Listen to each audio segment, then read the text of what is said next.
بعض اللہ والوں سے منقول ہے کہ جو شخص رات کو یا دن کو کسی بھی وقت 2 رکعت کر کے 8 رکعت نفل اس طرح پڑھے کہ ہر رکعت میں سورہ فاتحہ کے بعد سورہ اخلاص 15 بار پڑھے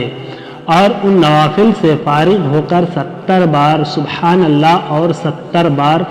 درود شریف پڑھے گا تو اس کی برکت سے اللہ پاک اس کے صغیرہ و کبیرہ گناہ معاف فرما دیں گے۔ جو شخص ان نوافل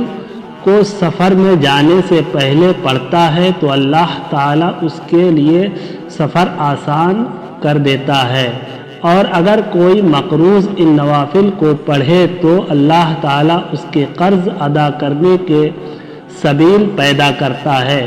اور اگر کوئی صاحب حاجت ہوتا ہے تو اللہ تعالیٰ اس کی حاجت پوری کرتا ہے۔